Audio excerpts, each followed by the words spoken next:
केंद्रीय मंत्री राव इंद्रजीत जब से सांसद बने हैं, उनकी न कभी किसी मुख्यमंत्री से बनी है और न ही किसी अन्य नेता से। यही कारण है कि रेवाड़ी की मूलभूत सुविधाओं से यहाँ के लोग वंचित रह जाते हैं। राव की इस तकलीफ का हल न तो जनता के पास है और न किसी मुख्यमंत्री के पास। यह कहना है रेवाड़ी से कांग्रेसी विधायक चिरंजीवी राव का, जो आज बढ़ी तेल और रसोई गैस की कीमतों को लेकर रेवाड़ी में कांग्रेसियों के साथ सरकार के खिलाफ हल्ला बोल रहे थे। विधायक चिरंजीवी राव ने कहा कि 4 दिनों में 3 बार बढ़ी तेल की कीमतों और महंगाई ने आम जनता की कमर तोड़ कर रख दी है और रसोई गैस न तो रसोई का बजट ही खत्म कर दिया है। सरकार चाहे तो वैट कम करके घटा सकती है बढ़ते तेल की कीमतें, लेकिन मंशा नहीं है इसे कम करने की। उन्होंने रेवाड़ी में पेयजल समस्या के लिए भी सहकारिता मंत्री को उत्तरदायी ठहराया, जो कहते हैं कि रेवाड़ी में पानी की समस्या ही नहीं है। रेवाड़ी नगर परिषद में व्याप्त भ्रष्टाचार पर भी उन्होंने चिंता व्यक्त करते हुए कहा कि सरकार को इस पर सख्ती से काम करना चाहिए, क्योंकि नगर परिषद की चेयरपर्सन भाजपाई है और भ्रष्टाचार के आरोप लगाने वाले भी भाजपा के ही पार्षद है। उन्होंने कहा कि कांग्रेस जनता की लड़ाई लड़ना चाहती है, न कि खुद की। इसे लेकर राहुल गांधी के नेतृत्व में एक बड़ी मीटिंग भी आज की जा रही है।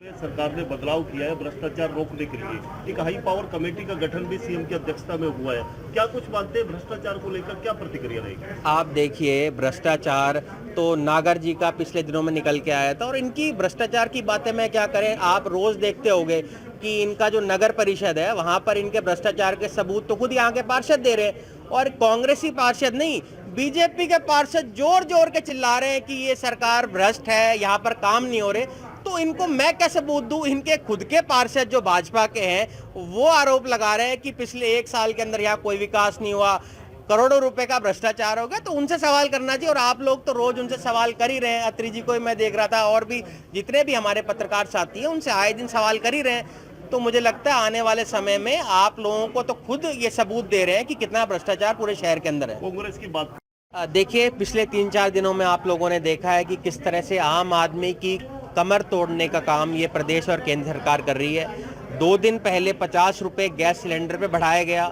और अभी पिछले 3 दिनों से हम देख रहे हैं 80-80 पैसे करके, धीरे धीरे करके, जैसे इंजेक्शन धीरे धीरे लगाते ना डॉक्टर, उस तरह इंजेक्शन लगाने का काम ये कर रहे हैं। पेट्रोल और डीजल के जो दाम है करीबन 2 रुपए 40 पैसे इन्होंने बढ़ा दिए हैं, और जहां तक हमारी जानकारी है ये सुनने में आ रहा है कि इसको 20 रुपए और बढ़ाया जाएगा।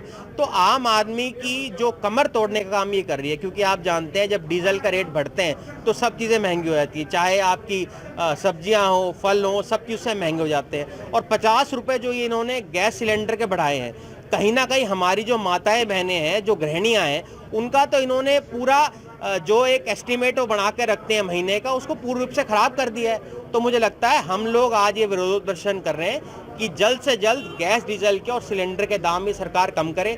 पिछले दिनों में आप लोगों ने देखा होगा, कोरोना की महामारी से लोग अभी जूझ रहे थे, नोटबंदी इन्होंने करी, उसकी जो मार है वो सब लोगों के पड़ रही है। और ये जो गैस डीजल के दाम जो बढ़ा रहे हैं, मैं तो कहूँगा ये जो 5 चुनाव के जो परिणाम आए हैं उसका इनाम देने का काम कहीं ना कहीं ये केंद्र सरकार और राज्य सरकार कर रही है। इनको जल्द से जल्द इनको वापस लेना चाहिए, क्योंकि आज जो आम आदमी है पूर्ण रूप से त्रस्त हो चुका है। और कांग्रेस पार्टी आने वाले समय के अंदर अगर इन्होंने इनके दाम कम नहीं करे तो हम ऐसे विरोध प्रदर्शन और उग्र रूप से आने वाले समय में करेंगे। में है आज जो है दिल्ली में कांग्रेस के आला नेताओं की एक बैठक भी होने जा रही है। क्या कुछ कहेंगे नेतृत्व परिवर्तन को लेकर?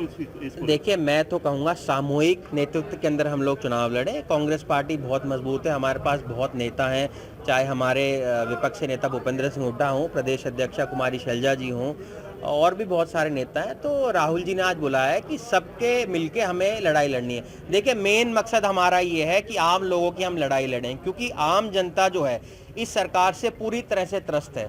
आज महंगाई की मार देख लीजिए, बेरोजगारी की मार देख लीजिए, हर तरह से आज यहाँ के लोग त्रस्त हैं। तो हम सब मिलके लोगों की आवाज़ लड़ेंगे वहाँ पर। कच्चा तेल खरीद रहे हैं। ये तो इन्होंने एक भ्रम फैलाने का काम किया था हमारे प्रधानमंत्री जी ने कि आने वाले समय के अंदर रेट कम होगा।